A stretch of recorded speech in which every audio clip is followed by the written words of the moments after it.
dança do verão. Explosão. Muito quente, quente, feito um vulcão. Explosão. Desse gingado caliente que tem cheiro de carmim. Morena tão envolvente, quero você só pra mim.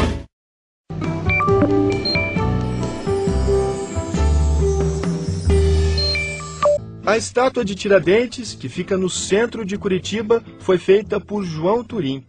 Essa, em homenagem à professora Júlia Vanderlei, na Praça Santos Andrade, também. Assim como os tigres, que estão no Centro Cívico e em Santa Felicidade. Tem João Turim por toda Curitiba e pelo Paraná também. São mais de 20.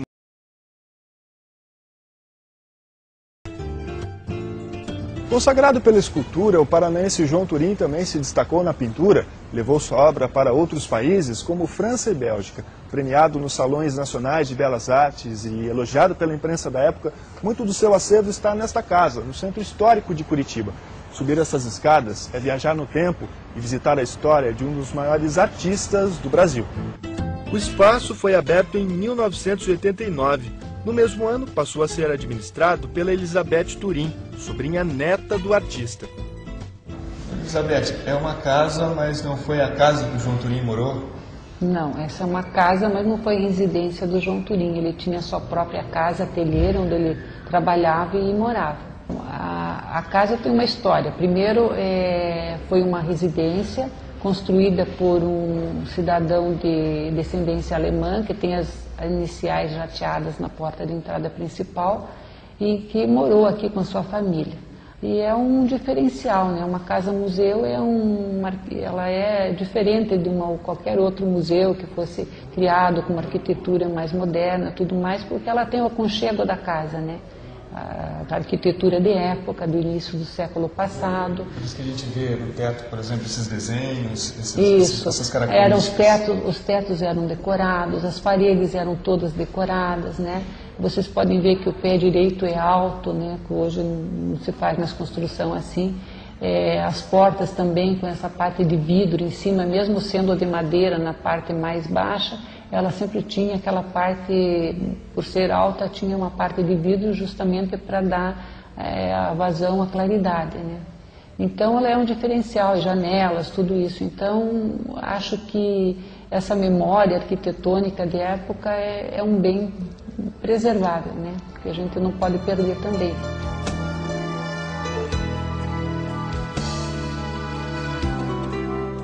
Aqui nessa sala nós temos muitos objetos dele, muitas obras dele. Tem. A gente tem, como o espaço também é limitado, a gente tenta fazer uma montagem que dê para fazer uma orientação para os visitantes e uma monitoria que dê uma leitura assim, mais ou menos geral do João Turim, né? Do que ele fez, como é que ele era esse processo de criação.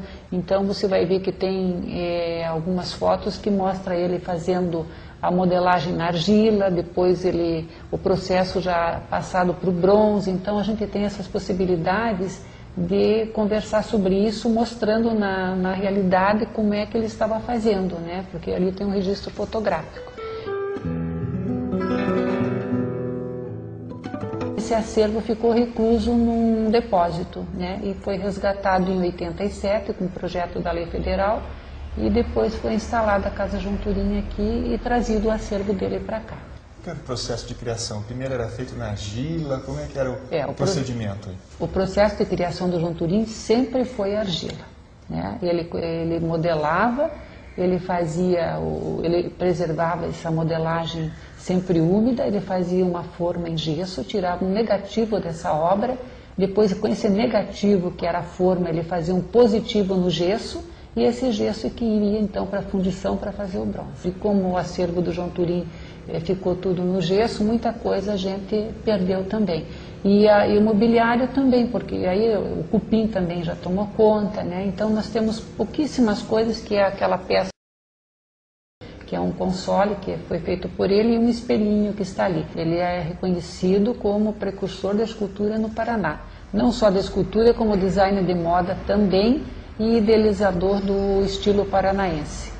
Mas ele pintou bastante, né? Porque todo escultor ele também tem que ser um bom desenhista, né? Ele vai estudar muito anatomia, vai estudar muito o corpo humano, se é isso que ele vai representar, ou então os animais, no caso do João Turim, que é reconhecido como escultor animalista também, mas ele pintou bastante, mas ele não discutia a pintura, ele pintava por prazer, assim, porque a pintura dava a oportunidade dele sair do ateliê, né? A escultura prendia ele dentro do ateliê, e a pintura ele podia sair com os amigos, que davam carona para ele, podia ir para o litoral.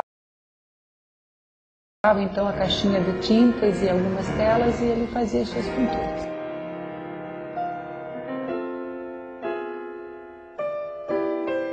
Como foi a vida dele? Onde ele nasceu? Onde ele se criou? Bom, o João Turim é filho de imigrantes italianos, né? Eles vieram aqui quando veio a maior leva de imigrantes para o Paraná, que foi em 1877. E ele nasceu no ano seguinte, em 78. Aos 13 anos de idade ele já trabalhava, aprendeu vários ofícios, e entre esses o que vai destacá-lo como artista, que foi numa movelaria, que fazia móveis muito finos, móveis estilo Luís XV, e ele vai se destacar nessa movelaria.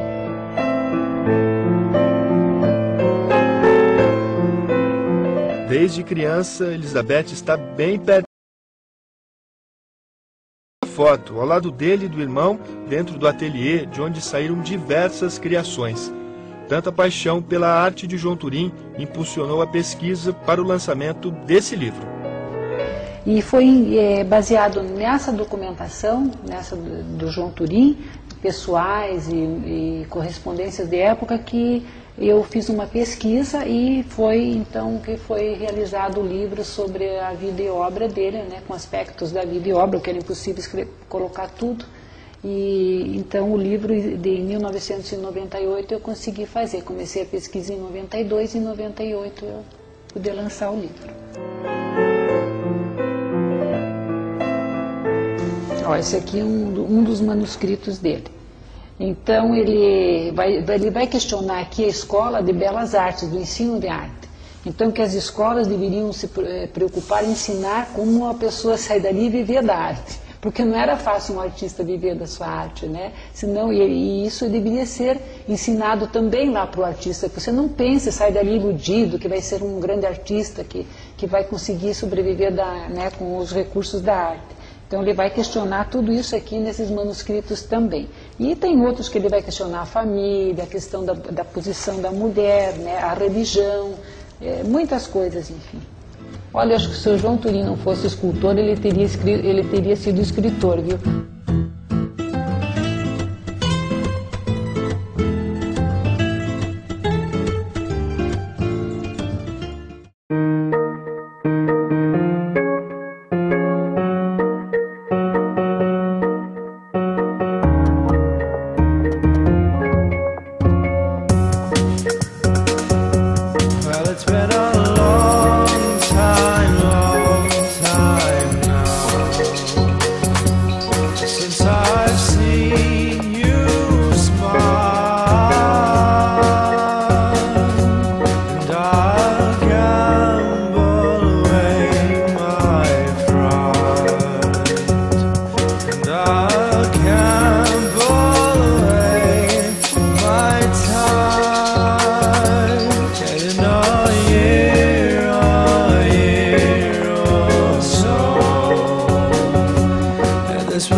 It's been a long